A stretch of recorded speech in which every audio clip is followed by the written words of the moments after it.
To locate the sales campaign scheduler, select the scheduler icon in the left-hand navigation bar and select Sales Campaigns from the list that appears. You should see a sample campaign loaded to your account to review as a demonstration of how sales campaigns can be configured. You can reuse this existing campaign or use this as a starting point to build your own unique sales campaigns. Open an existing sales campaign by clicking on the name from the list, or create a new campaign from scratch with the Add Sales Campaign button in the upper left-hand corner of the page. You can copy any of the existing campaigns by opening them and selecting the three dots at the top of the page, selecting Copy Sales Campaign to make a copy of this campaign. Use that copy to customize the sales campaign to match your business needs.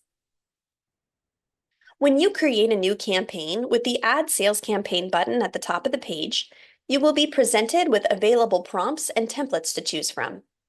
These are all geared towards the industry indicated in the campaign name. You can select one to work off of or create your own from scratch with the blank campaign option. When creating a new campaign, you will want to start by giving the campaign a name. Your clients will not see this name. This is just for your internal reference only. The purpose of the sales campaign is to set up automated messaging to be distributed to clients that fall within the outlined configuration settings. You will see in my example here that there are 3 email messages set up in this sales campaign, keying off of the qualified sales stage. The qualified sales stage refers to the stage that the lead is in on the sales pipeline.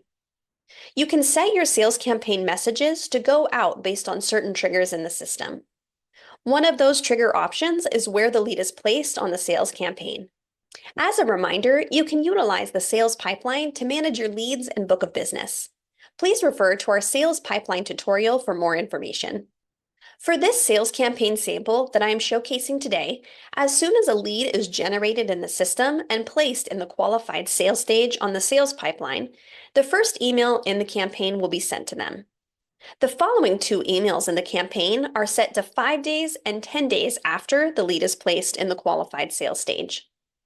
After the initial email on the first day as a qualified lead, the client will receive additional communication every 5 days based on these email schedules.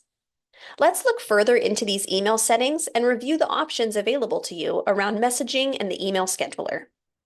For each of the sales campaign emails, you can utilize any existing email templates that you have in the system in the email templates repository. To do this, select the Choose Existing Template hyperlink to select the template you wish to choose. After you select the template, the subject and email body fields will populate to pull in that selected template's verbiage. If you do not have an existing email template to work with, you can create one from scratch in this window as well.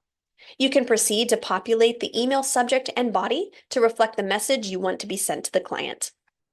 Utilize the token manager to pull in any variable placeholders.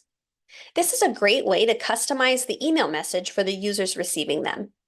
The tokens allow you to personalize the message, but still automate the communication process. To add a header to an email message, you can insert a 1-by-1 table. Place your logo within the single cell table and center it.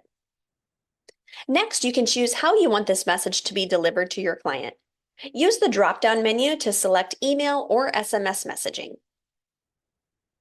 Proceed to select the Notification Settings tab at the top of the page to open the settings for the notification. It is not required, but you can place a specific user in the From field to specify who the message is being sent from. Underneath the Send From settings, you can set the schedule for when the email should be sent to the client. Select the 3 dots to open the available options and select Change Email Schedule that appears. In my example, the email schedule is outlined as being sent on the qualified sales stage.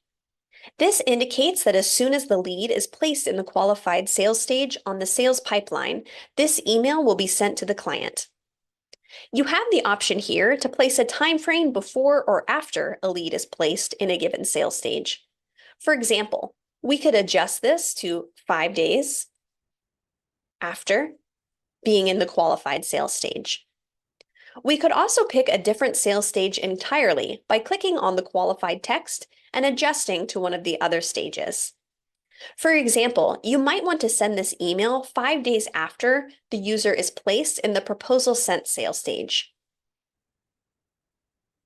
Along with the sales stages, you can trigger emails to be sent within set timeframes, keying off of the event start date, end date, or even pipeline close date.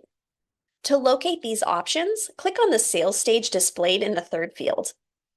Open the Schedule Trigger field and select Default from the drop-down list. In the second field, you have the additional options to choose from around the event start date, pipeline close date, or automation start date. The automation start date refers to the date the sales campaign is kicked off and is most commonly used for an initial email. If I wanted to send this email 3 months before the event start date, I can select Event Start Date and select Done to add this trigger to the email. Back on the original setup window, I can place 90 days before the event start date to indicate that this should be sent 3 months prior to the event. As a more advanced option, you can add conditional triggers to this as well. For example, if I open this back up by selecting Event Start Date, you will see the option for additional trigger conditions with the Add option below. Use the and/or condition to add additional trigger settings. I might want to send this email 3 months before the event, but only if the lead is in the proposal sent sales stage. I could add an additional trigger for this as and sales stage proposal sent. Once populated, I can select Save to see this condition added to the trigger. Select Done to see the modification to your trigger back on the original edit screen. Below the trigger rules, you can schedule when the message will be sent when the conditions are met. Enter the desired time of day for the email or SMS message to be delivered. Select Save at the bottom of this window when you are ready to save and implement this email to the campaign. To add additional messages to a campaign, select the Add Notification button at the top of the page. When you are ready to turn on the campaign, toggle the Off button to On in the upper right-hand corner of the page. Once enabled, you can select which event types the sales campaign applies to. By default, the campaign will be applied to all event types, but you can change this by clicking on All New Events in the middle of the page. In the pop-up window that appears, you can set the sales campaign for a specific event type with the available dropdown. Remember to select the Save option at the top of the campaign to save any recent changes. Back on the Sales Campaign menu page, you will see the name of an existing campaign alongside the automatically added setting. If the automatically added setting is set to Yes, this sales campaign will be applied to all leads that meet the campaign criteria. You can see which event type the sales campaign applies to in the Event Type column as well. To the right, under the Template column, you will see all of the emails nested within this campaign.